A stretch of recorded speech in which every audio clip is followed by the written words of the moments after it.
그러면 지원 시간에 이어서 개발 및 검증 프로세스 소개 보도록 하겠습니다. 소프트웨어나 사이버 보안은 하드웨어처럼 위험한 고장 발생 확률을 산정하기가 어렵습니다. 따라서 확률은 반드시 일어나는 것, 상수 1로 가정하고 일반적으로 심각도를 상중하로 산정합니다. 여긴 지금 상중하로 소개를 했는데요.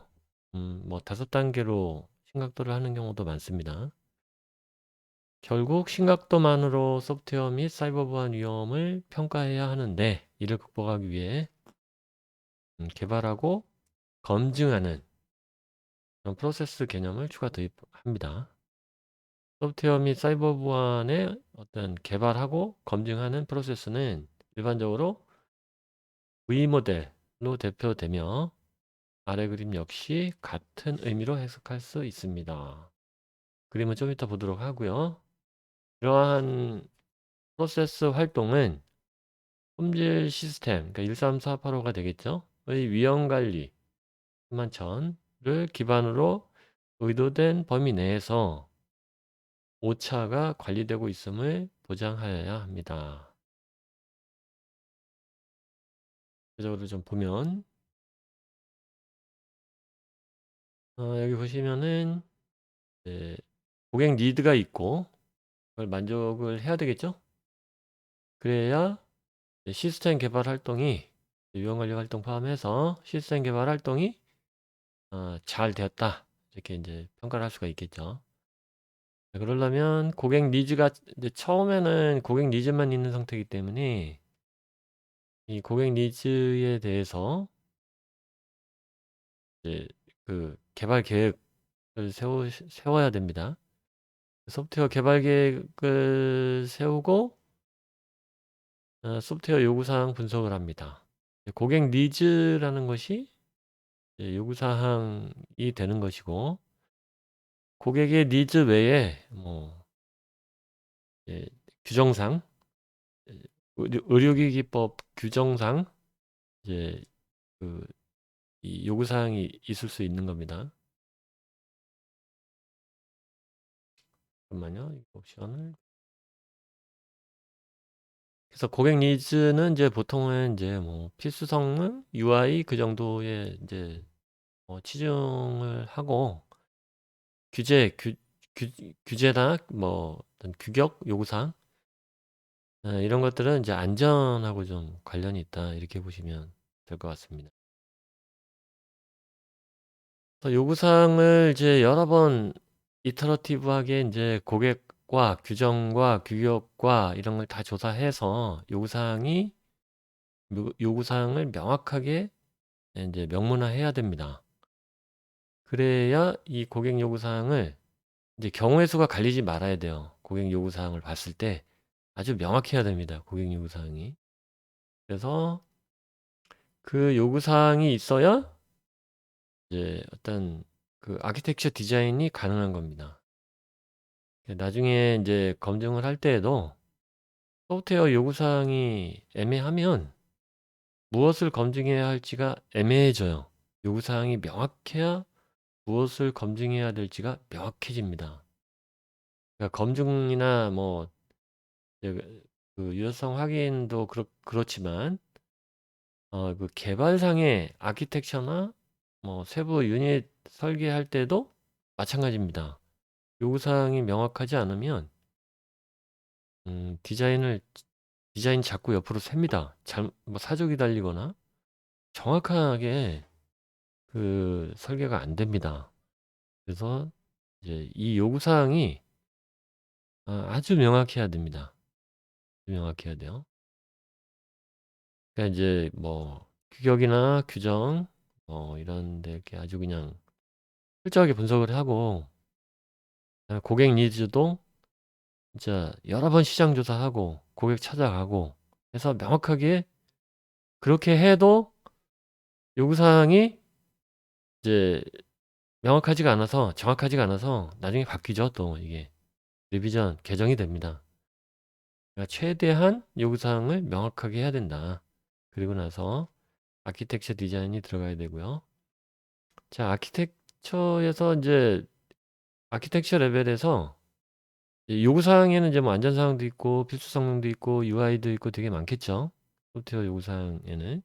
그중에 요구사항을 분석을 해서 안전과 관련된 거, 필수 성능이나 안전사항들이 이제 중요하잖아요. 의료기기에서. 그래서 그 아키텍처 디자인에서 그 무엇이 중요하고 안전과 관련이 있는지를 명확하게 밝혀야 됩니다. 요구사항부터 밝혀야 됩니다. 아키텍처 디자인이 돼야 되고, 세부 디자인으로 내려오면은 유닛 코드는 이제 굉장히 많아집니다. 요구사항은 뭐 예를 들어서 한 장이다. 그러면 이제 아키텍처는 이걸 구체화하기 위해서 이제 여러 장 되겠죠. 그다음에 이것을 각 장을 또 구체화하기 위해서 유닛 코드가 엄청나게 많아집니다. 그러면은 모든 유닛 코드를 싹 다 검증하느냐? UI를 검증하기 위해서 유닛 코드까지 내려와서 이렇게 뭐 정적 분석이나 동적 분석이나 아니면 이제 에러 주입이나 화이트 박스 테스트, 블랙 박스 테스트 뭐 이런 거를 하는 거는 UI 때문에 한다기보다는 꼭 필요한 필수 성능, 그리고 그 필수 성능이 환자의 안전과 직결되는 경우, 또 사용자의 안전과 직결되는 경우, 그럴 경우에는 유닛 코드까지 내려와서 정밀하게 이제 이 에러가 날 수 있는지, 또 일부러 에러를 주입해 보고 어떠한 아웃풋이 나오게 되는지, 이걸 여러 가지 다방면으로 여러 가지 테크닉을 써서 검증을 하는 겁니다. 근데 이제 버튼이 잘 눌리느냐 정도를 가지고 이 유닛 테스트를 하는 것은 무리다. 아무런 안전사항이나 필수 성능 사항이 아니고 단지 이제 간단한 UI 때문에 하는 거면 일반적인 코드를 이제 이렇게 복사를 해서 사용을 해도 크게 무리가 없는 정도거든요. 그럴 경우에는 아키텍처 레벨에서 이제 구분을 해줘야 됩니다. 안전사항이 있는 건지 안전사항이 없는 건지. 그래서 안전사항이 없어서 클래스가 뭐 A로 이제 좀 위험하지 않은 걸로 분류가 됐을 경우에는 아키텍처 레벨에서 이쪽 5.6이나 5.7로 넘어갈 수 있습니다. 5.7로 넘어갈 수 있습니다. 이렇게. 근데 이제 뭐 클래스가 C고 IC 6230세에서 클래스 분류가 뭐 이제 제일 높은 거 A, B, C 중에 이제 C가 되겠죠. 이제 C가 됐다 그러면은 아키텍처 레벨에서 그 위험을 구분을 해야 됩니다. 하고 그중에 이제 모듈이 여러 개가 뭐 예를 들어서 모듈이 10개가 있는데 모듈 두 개가 필수 성능과 관련이 있고 나머지 하나가 온도 제어하는 그 소프트웨어예요. 그럼 둘 다 중요하잖아요. 하나는 온도 때문에 이제 문제가 생길 수 있는 경우고 또 필수 성능 부분이 두 개의 모듈이 문제가 생길 수 있는 부분이잖아요. 그러면 나머지 7개 모듈에 대한 클래스는 클래스 A를 상속을 하고 그다음에 필수 성능 두 개는 뭐 클래스 B를 상속을 하고 그다음에 그 온도에 관한 모듈은 클래스 C를 상속을 하고 이런 식으로 상속을 해서 유닛 디자인으로 내려와야 됩니다. 그러면 클래스 A는 일로 안 내려오고 바로 저 시스템 시험 쪽으로 넘어가도 되는 거예요.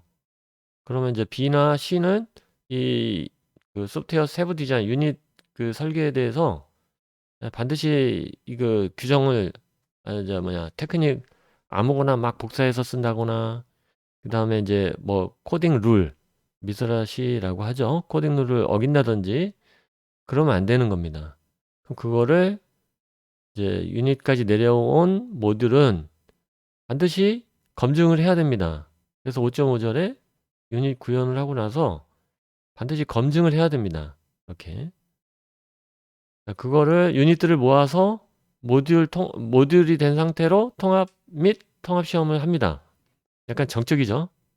뭐 이제 동적일 수도 있지만 아직은 완전한 시스템은 아니고 이런 이제 통합된 시험을 부분적으로 할 수 있습니다. 뭐 전체적으로 할 수도 있겠지만은 자, 그 다음에 이제 5.7로 가면은 아까 그 클래스 A로 분류됐던 애들까지 다 합쳐져서 시스템을 만듭니다. 그래서 여기서 또 검증을 하게 됩니다. 이때 검증은 뭐 이론적인 검증이라기보다는 시험을 통한 검증이 됩니다. 그래서 이런 그 소프트웨어 세부 디자인이나 아키텍처 디자인이 제대로 이제 작동을 하는지 여기서 시험을 하게 되고, 여기 이 검증을 마치고 나면 소프트웨어를 배포하게 되는 겁니다. 그래서 이제 소프트웨어가 이제 이렇게 올라가면 이제 고객 니드에 만족이 되는 거고요. 그러니까 여기서 이제 고객 소프트웨어가 배포가 돼서 제품의 이제 시스템이 개발이 딱 되더라도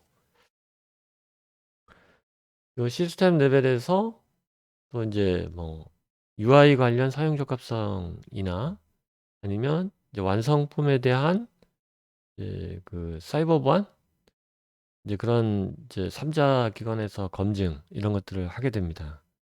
그러면 이 프로세스 동안에는 뭐 사이버 보안이나 사용 적합성은 안 하냐? 그건 아닙니다.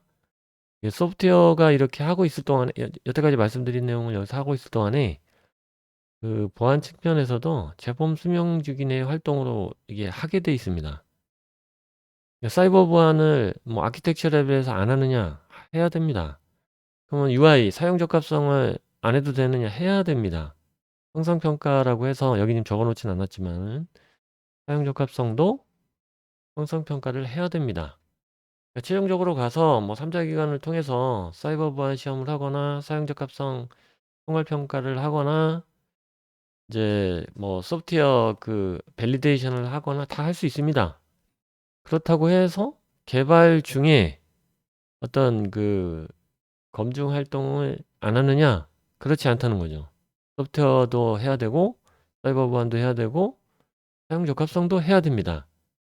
여기 전 시간에 얘기를 했지만 소프트웨어, 사이버 보안, 사용 적합성 전부 다 이제 그 이제 랜덤 하드웨어 페일리어 레이스를 다루는 게 아니고 프로세스를 다룬다 그랬죠. 이게 지금 프로세스인 거예요. 그러니까. 네, 그래서 이런 프로세스에서 각 검증 활동들을 거치고 확인이 됐을 때, 그리고 이제 보고서가 이제 62304 보고서가 나왔을 때 이제 이 소프트웨어의 안전이 확보되었다. 이렇게 얘기를 할 수가 있는 겁니다. 하드웨어 그 시험 방식하고 많이 다르죠. 평가 방식, 검증 방식하고 많이 다릅니다. 프로세스로 검증한다. 그렇죠? 소프트웨어하고 사이버 보안, 사용 적합성 다 프로세스로 검증한다. 이렇게 알고 계셔야 됩니다. 자, 그러면은 이제 요 개발 검증 프로세스를 서포트 해주는 그런 프로세스들이 있어요. 첫 번째는 이제 요거 소프트웨어 위험 관리 프로세스. 위험 관리는 뭐 사이버 보안도 마찬가지고, 다 요 개발 과정에서 해야 되는 모든 그 타스크, 임무들이 전부 다 위험 관리 대상들이에요. 네, 그래서 이게 위험 관리 파일에 다 들어가야 됩니다. 하나하나들이. 사이버 보안도 마찬가지입니다. 그 다음에 서포트하는 프로세스가 소프트웨어 형상 관리 프로세스입니다. 사이버 보안도 마찬가지로 형상 관리 프로세스에서 그 버전 관리를 하거나 이런 것들을 다 해야 됩니다. 그 소프트웨어 문제 해결 프로세스. 이제 소프트웨어는 이제 뭐 버전이 이제 좀 많이 발생하죠. 버전 업그레이드가. 하드웨어는 이제 비용 발생이 많이 돼서 업그레이드를 좀 회피하는 경향이 있고, 소프트웨어는 뭐 투입 때는 물적 자원보다는 이제 인적 자원만 투입을 하면 가능한 경우가 많아서 해결을 이제 소프트웨어가 업데이트 되는 경우가 많죠. 이게 업데이트가 이제 버전 관리가 안 되면 이제 막 여러 가지 그 하드웨어와 통합을 할 때 문제가 많이 생겨요. 그래서 문제 해결 프로세스도 중요하다. 사이버 보안도 마찬가지입니다. 여기는 이제 IC 81,001-5-1의 전주기 개발 활동 개략도를 보여주는데, 사실은 이거 623 소프트웨어 밸리데이션, 62304의 소프트웨어 밸리데이션 그 내용과 동일하죠.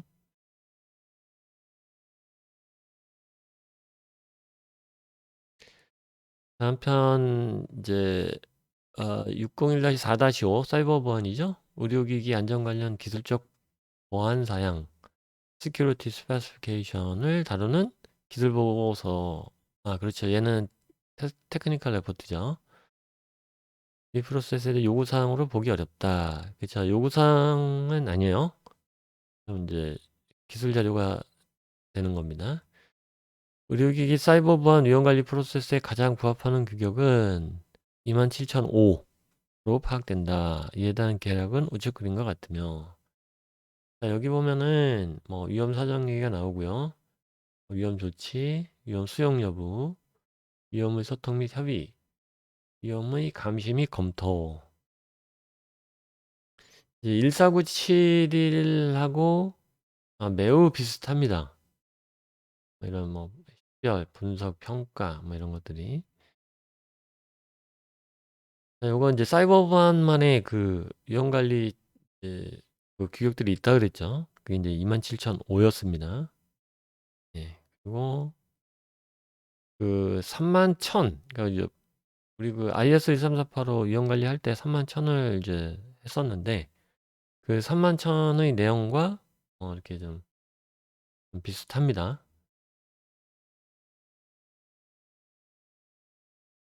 위험 관리 프로세스 활동 해가지고 나옵니다. 어, 자, 이제 요 활동을 말하는 건데요.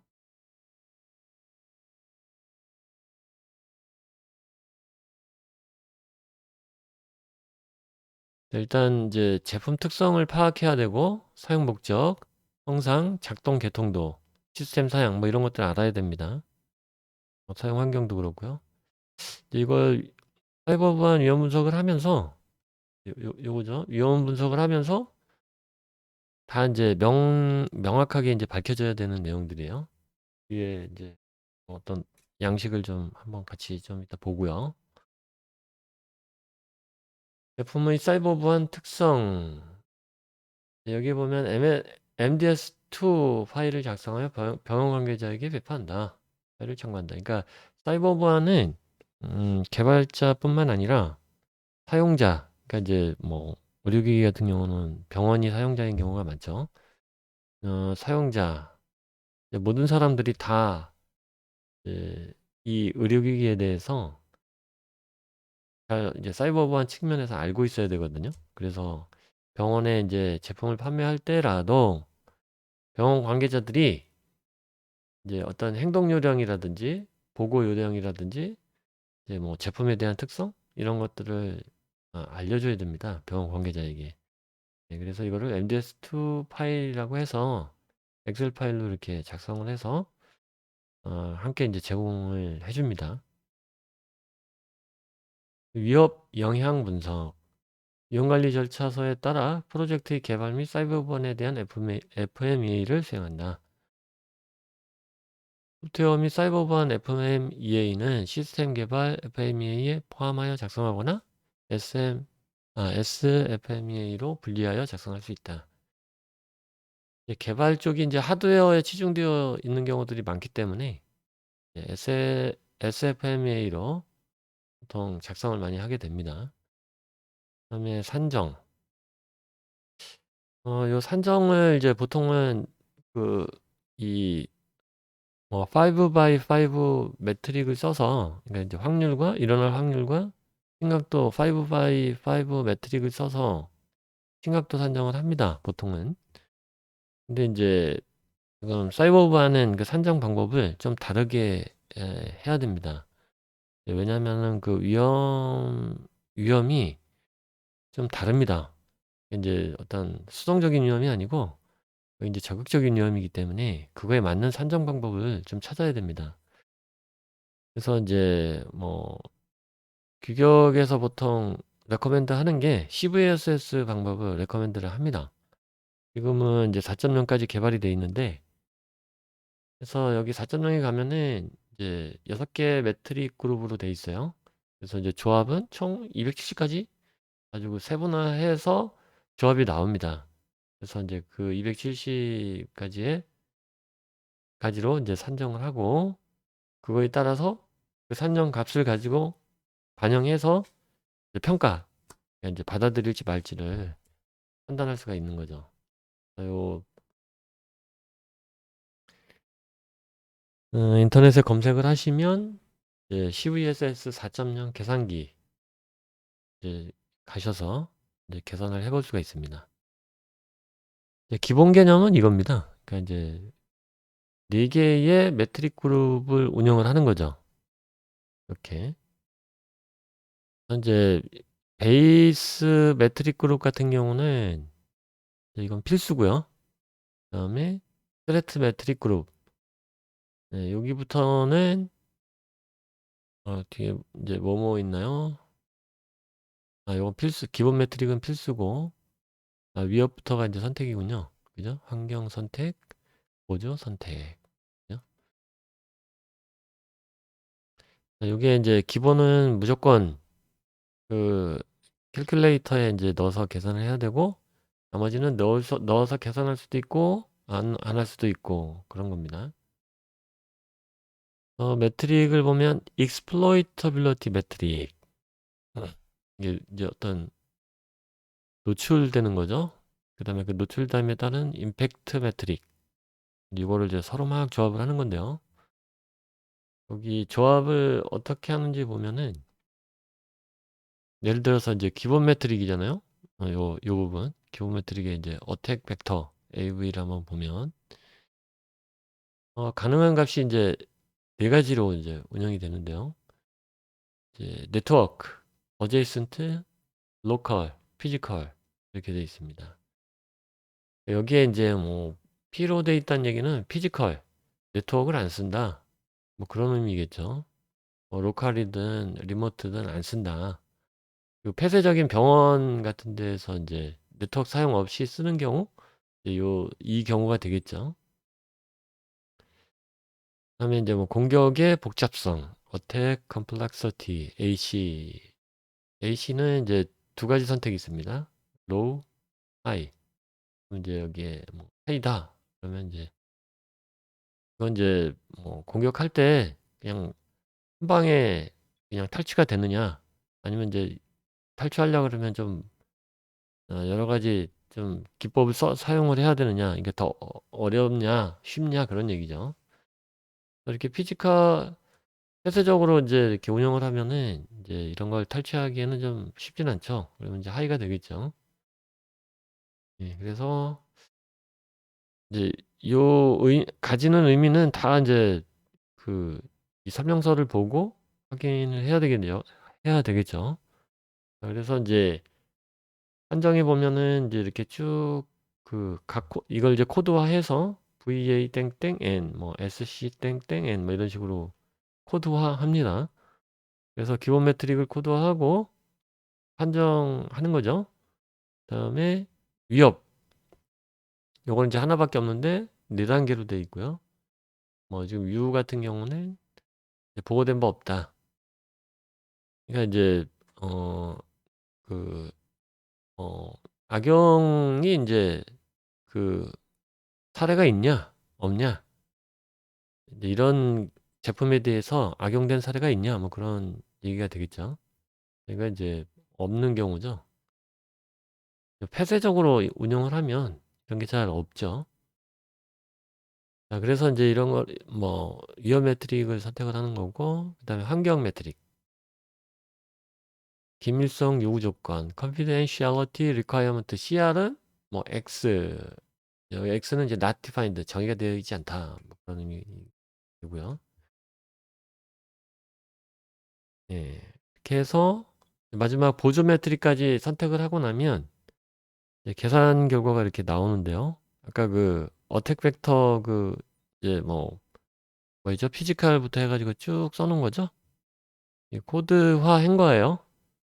이렇게 캘큘레이터에다가 이렇게 순서적으로 이렇게 집어넣으면 고유한 코드가 이렇게 쭉 들어가는 거죠. 이렇게 되면. 그러면 이제 인덱스가 이렇게 0.1부터 1 사이에 뜨는데 0.1이면 이제 로우로 뜨는 겁니다. 그래서 이렇게 이제 그 뭐 이렇게 그냥 폐쇄적으로 사용하는 경우는 이제 요즘에는 잘 없죠. 그리고 이제 얘는 이제 특별한 경우에만 사용하는 걸로 노출이 안 되는 걸로 해서 낮게 산정이 됐는데 사실은 이제 계산을 하면 이렇게 이제 낮게 나오는 경우는 이제 잘 없죠. 좀 높게 나옵니다. 보통 하게 되면. 자, 그러면은 이 산정한 값을 이제 받아들일지 말지에 대한 평가를 하고 그 평가에 따라서 대책을 할 거냐 말 거냐 이제 어떤 대책을 할 거냐 이렇게 결정이 되는 거예요. 근데 이제 이 산정을 뭐 이렇게 복잡하게 하냐? 근데 이제 이 산정을 이렇게 좀 정해놓고 하지 않으면 아, 네, 그 그냥 임의로 그냥 하드웨어 그 산정하듯이 5x5 매트릭을 써서 확률과 뭐 심각도 이걸 임의로 정하게 되면 위험하지 않은 걸로 자꾸 이제 간주를 하는 경우들이 많아서 아예 이제 이렇게 거부할 수 없는 테이블 매트릭을 써서 이렇게 했다 우리가 그러면은 좀 더 설득력이 있다 이거죠. CVSS 요 에스터메이션 테이블 같은 경우는 식약처 FDA에서 권장하는 그 이제 어떤 그 기법이에요. 요 선정 기법이에요. FDA 쪽에는 이제 이런 테크닉을 쓰면 웰컴 할 겁니다. 이렇게 하면 되고요. 그다음에 사이버 보안 기술 문서의 구조. 이제 앞서 시간에 이제 뭐 그 ISO 14971 위험 관리 프로세스를 얘기를 좀 해드렸는데요. 이 부분이 리스크 매니지먼트 플랜대로 이제 이렇게 쭉 이쪽이 이제 사이버 보안이고 이쪽이 이제 14971에 의한 위험 관리 프로세스예요. 위험 분석하고 평가하고 그러니까 위험 그 에스터메이션 어널리시스에 포함된다 그랬죠? 네, 그래서 분석하고 평가하고 평가해서 이제 뭐 이제 대책을 세워야 되는 경우는 컨트롤 들어갑니다. 그리고 이제 잔여 위험을 보는 거고 이제 리뷰 그러니까 이제 뭐 보고서 써야 된다 그랬죠. 1년에 한 번씩은 최소한. 그리고 이제 PMS 그러니까 생산 후 이제 그 시장 그 뭐야 감시죠. 이런 활동을 해야 된다 그랬었어요. 요걸 이제 저는 한 거고 뭐 물론 이제 플랜에 따라서 이렇게 해야 되는 거고 자 사이버 시큐리티 같은 경우는 뭐 이런 행위들을 다 합니다. 하는데 약간 프로세스적으로 이런 차이가 있다. 뭐냐면 이제 그 프로세스를 보면은 이제 뭐 분석을 합니다. 리스크 분석을 하고 차이가 있다기보다는 1497하고의 이제 뭐 관계를 얘기했다고 봐야 되겠죠. 뭐 예를 들어서 그 이쪽 이제 14971이면은 이제 뭐 하드웨어나 소프트웨어나 뭐 이런 쪽이잖아요. 그러면은 여기 세이프티 안전 사항들이 이제 좀 뭐 발생했는데 그게 뭐 사이버 보안하고 관련이 있더라. 그럴 수 있죠. 개발 프로세스를 같이 가져가니까 쫑나는 경우가 발생할 수 있죠. 그럼 이제 대책을 세울 때 사이버 보안을 고려해야 되겠죠. 뭐 당연히 이제 고려를 해야 됩니다. 반대로 이제 이렇게 내려와서 사이버 보안 이제 리스크 컨트롤을 해야 되는데 이게 이제 뭐 무조건 털어막는다고 좋은 게 아니라 이쪽 그 예를 들어서 필수 성능 제어가 안 되고 필수 성능이 안 나와 버리면 안 되잖아요.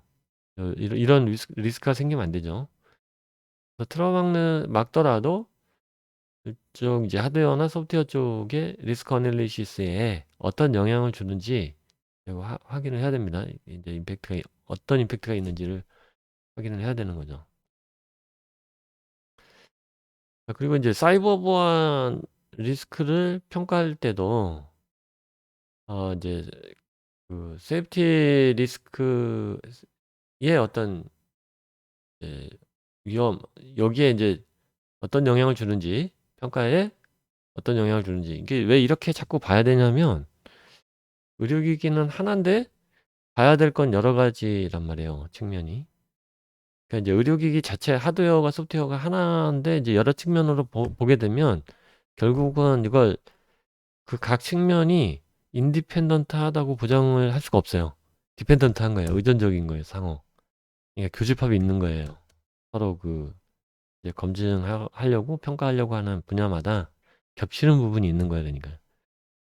그래서 이렇게 상호 크로스해서 이제 그 이제 먼저 번 얘기할 때 위험 관리, 그러니까 사이버 보안의 위험 관리를 뭐 이렇게 같이 가져가더라도 일부를 같이 가져가거나 따로 관리를 해야 될 경우가 발생할 수 있다 이렇게 얘기를 했었는데 지금 이제 이게 그런 얘기가 되겠죠.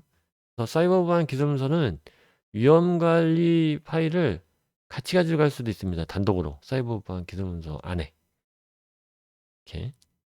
물론 이제 위험 관리 파일을 1497이라고 같이 가져갈 수 있어요.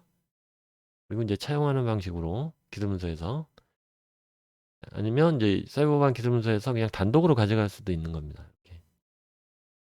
SFME에서 이제 공유만 하고 이제 어떤 프로세스 자체는 그냥 따로 가져가는 거죠. 뭐 이렇게 할 수도 있습니다. 요거는 이제 뭐 아까 얘기를 했었는데 그렇죠. 위험 관리 파일이 항상 이렇게 이제 전체적으로 보면 이제 사이버 보안 기술 문서죠.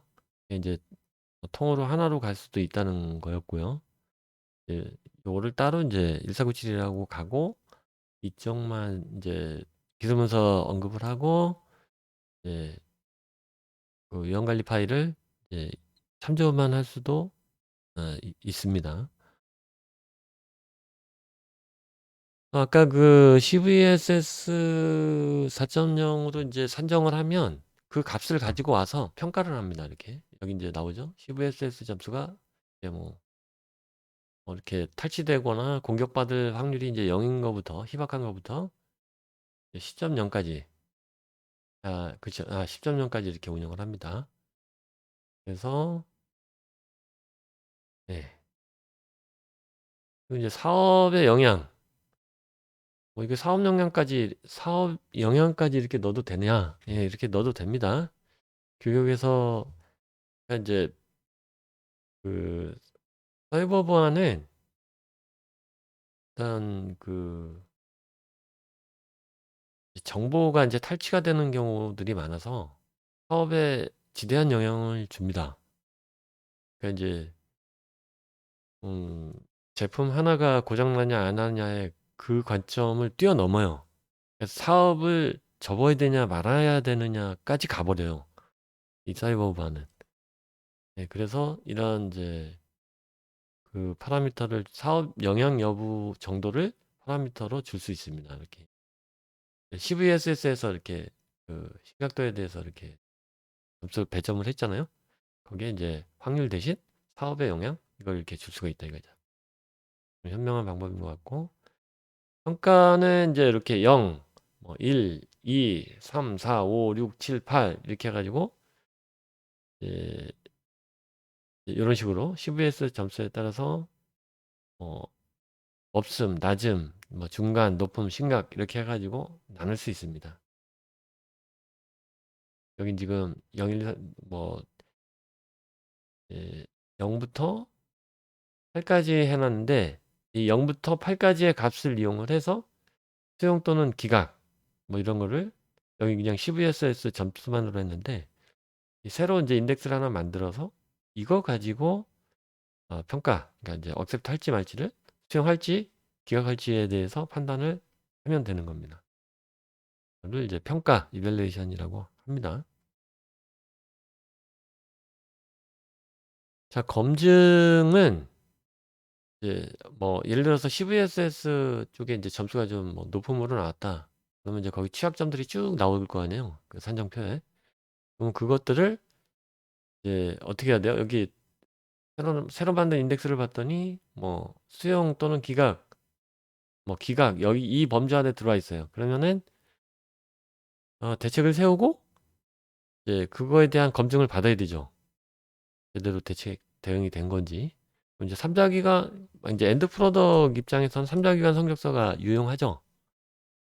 그리고 개발 중이었으면 이제 이거 다 전부 개발 프로세스 상에 검증하는 내용들이 많으니까 프로세스 상의 이제 검증 내용이라면 자가 성적서를로 할 수가 있어요. 이제 뭐 중간중간 RM을 해봤더니 예외 사항이다. 이제 뭐 유예해도 되는 상황이다. 이렇게 이제 세 가지로 구분을 해서 검증 보고서를 어, 써야 되는 겁니다. 이제 위험 관리 측면에서 어디까지 허용할 것인가? 뭐 조금 전에 이제 어디까지 허용할 것인가 이 평가 기준에 대해서 이제 이제 뭐 이렇게 이제 좀 얘기를 해왔는데 이게 좀 코샤 카우보이처럼 이제 완벽하게 하려고 하면 이제 본연의 어떤 성능, 임무 그런 거를 이제 수행을 못 하게 되죠. 카우보이가 위험하죠. 그렇다고 해서 이렇게 이제 하면 안 되겠죠. 대책을. 이 평가를 할 때, 그러니까 이제 이득과 그 위험을 웨잉 잘 조절을 해야 되는 겁니다. 수용 여부를, 요 값들을. 그래서 그 위험관리 보고서에는 반드시 우리가 그 웨잉을 했을 때, 그 기대되는 이제 예상되는 위험보다 어떤 그런 이득이 베니핏이 더 높다라고 정량적으로 판단이 돼서 우리는 이런 위험은 감수한다. 이런 그 위험관리 보고서를 내야 됩니다. 결국은. 그러니까 뭐 약도 마찬가지고 위험이 리스크가 제로인 그런 의약품, 의료기기는 없어요. 다 위험이 있습니다. 근데 그거를 어떻게 그 컨트롤을 잘 할 거냐, 어떻게 잘 그 위험을 와전되지 않게, 더 커지지 않게 잘 관리할 거냐. 그게 이제 위험관리가 되는 겁니다. 이렇게 하라는 소리가 아니고. 그래서 아까 이제 위험관리 전 시간에 이제 뭐 위험관리 프로세스를 얘기를 하면서 사고 사례 조사하는 거, 뭐 1년에 한 번씩 그 위험관리 보고서 할 때 시장 조사 된 것들, 어떤 통계량 구하는 것들, 이런 거 이제 중요하다고 말씀을 드렸었는데, 이게 왜 중요하냐면은 이제 심각도를 분류를 해야 됩니다. 그러니까 이제 우리는 심각도가 이 정도일 거라고 예상을 하고 처음에 시작을 했으면 업데이트를 해야 돼요, 심각도를. 그러니까 실질적으로 사람들이 만 대가 팔려나가서 사용을 해보니 심각도가 이렇게 막 비극적이고 그러지 않더라. 이게 이쪽은 없고 경미한 쪽에 있더라도 경미한 쪽에 몰려 있더라. 무시할 만한 쪽에 뭐 몰려 있더라. 이쪽에 0.5, 이쪽에 0.5 이렇게 돼 있더라. 그러니까 업데이트를 해야 돼요. 안 그러면은 이제 이런 업데이트 행위를 계속 하지 않으면 위험관리 프로세스가 그냥 혈관이 막히듯이 막히는 거예요. 그러니까 어떤 형태로든 시장 조사를 해야 된다. 그게 핵심인 거예요. 시장 조사가 없으면 안 된다. 이런 이제 그 위해별로 이렇게 다 이제 이렇게 좀 조사를 해야 된다는 거죠.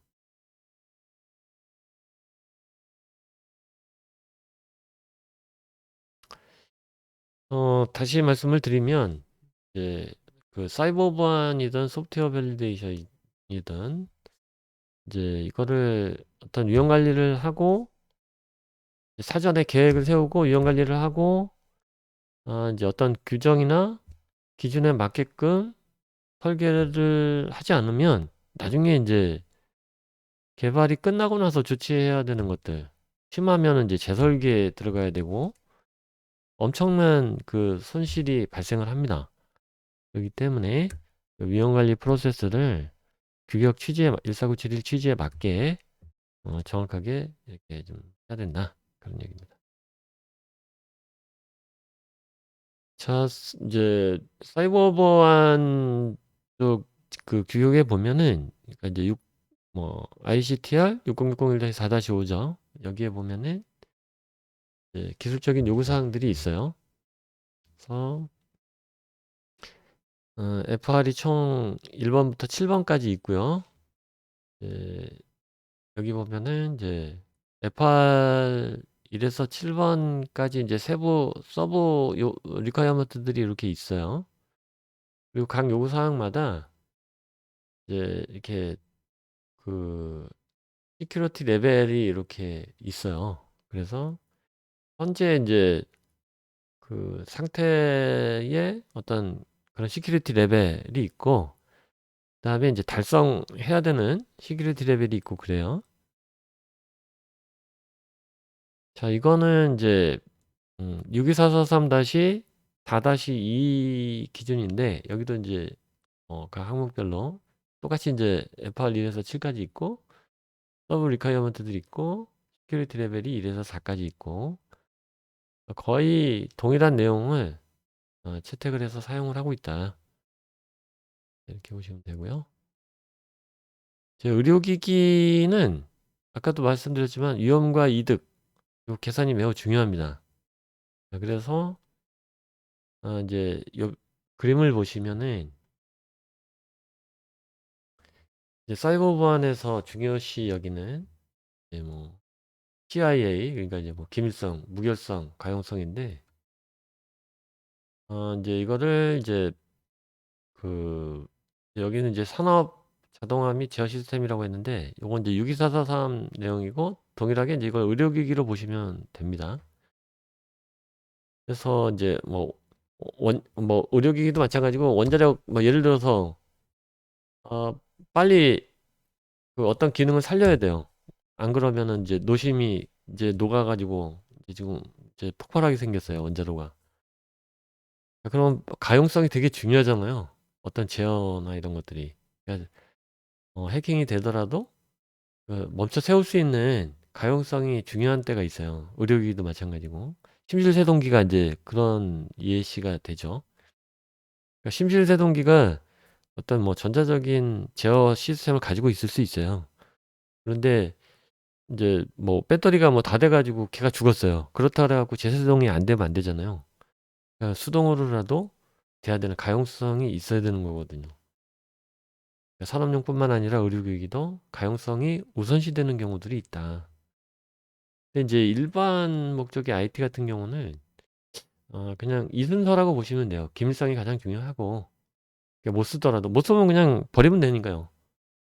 그러니까 기밀성이 가장 중요한 거고 아무래도 가용성은 뭐 안 써, 뭐 당장 안 쓴다고 뭐 죽거나 사고 나는 거 아니니까 그냥 그렇더라도 기밀성이 우선시 되는 거죠. 일반 IT 제품들은.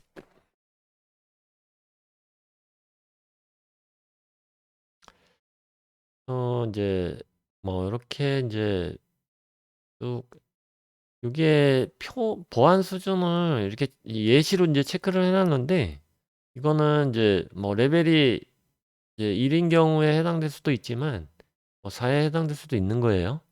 여긴 이게 예시로 보여준 거고 해당이 없을 수도 있습니다. 적용이 안 될 수도 있어요.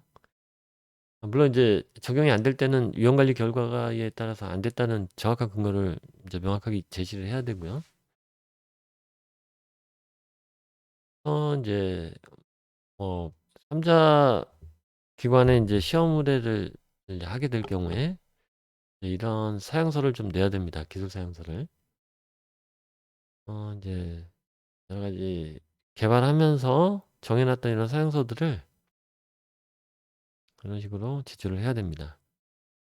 예를 들어서 지금 이제 사이버 보안 기술 문서 여기 이제 위험 관리 내용이 들어갈 수도 있고 이제 따로 통합 관리할 수도 있다 그랬어요. 그래서 이제 이렇게 관리를 하는 거고, 위험 분석 파일을 따로 관리할 경우에는 예,